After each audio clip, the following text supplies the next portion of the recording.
to read those articles. His work is already making a difference, but it is very clear that we've got to keep the pressure on sympathetic people at EPA and at DEC. EPA needs the support of the people now saying, go for it, go for it, go for it, and press states and press for regulations. They're going to need the people. It is our agency. We need to make it be our agency. So we're not going to read all those articles right now because it is just too cold. So that's the bad news. You know, obviously that the water that's being tested and coming into and then out of drinking water plants is certainly not water that any of us would want to drink, and obviously that will then extend up the food chain, etc. And so that's why we're here today, specifically about the radioactive materials and trying to bring that into consciousness, because this is not stuff you can clean up or dilute. I mean, the own industry documents are saying when they put it in the Gulf of Mexico, it still wasn't dilutable and the fish was not safe to eat. That's from the industry, so that's a little bit scary. And in just a minute, April 11th is going to be announced. As of tomorrow, New York State Senator Tony Avella will be filing a New York State permanent ban on hydrofracking piece of legislation. So please call the state Senate. Thank Mr. Avella. He's seeking co-sponsors right now. Please call your assembly people and your senator and press. We finally have a piece of legislation. We finally have a whole hog ban. And that the hope is that will actually move this conversation along further. So please, please, please call about that. Also call Grisanti's office, who's the new Senate NCOM, because when we talked to their office, he said he was not going to introduce it to the floor until after the S-Geist was released, which doesn't do us a lot of good. So please call Grisanti's office. Call them every single day if you need to, for real. Does it have a companion bill in the assembly? It will be. I assume Lifton or Stephen Engelbright or Ms. Al will do it. So they're not worried about these. They're not worried about the assembly. They're worried about co-sponsors in the Senate. So we finally have something to really, really push with. That's not dependent on the EPA study, which doesn't even include radioactive material in it.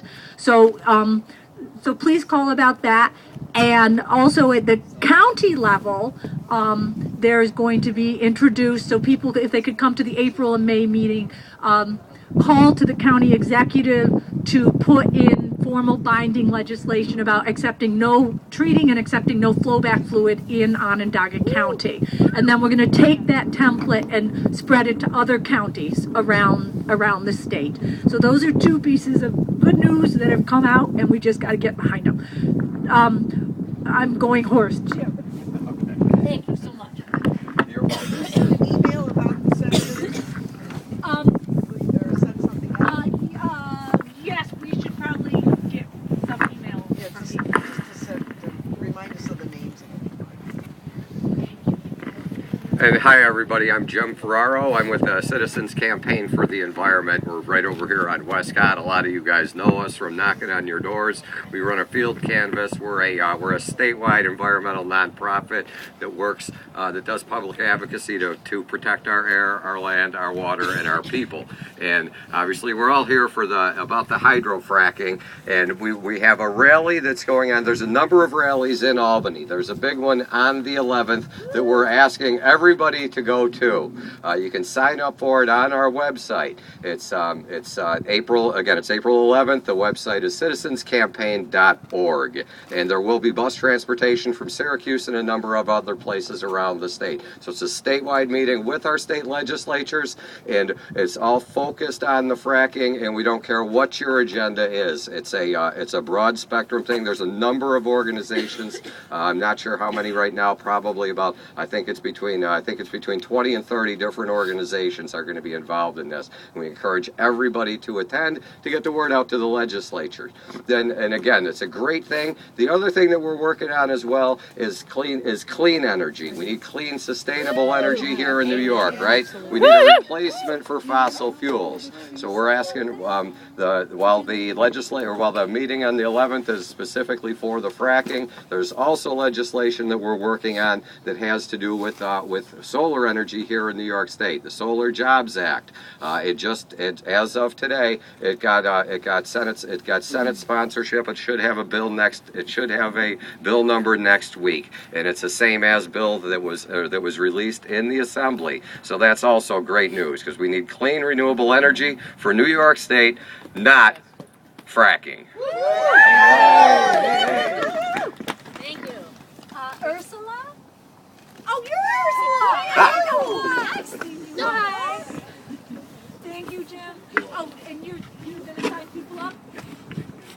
Great. Hey everyone, my name is Ursula, and I wear lots of hats in Syracuse, but I wanted to speak on behalf of the Onondaga County Green Party.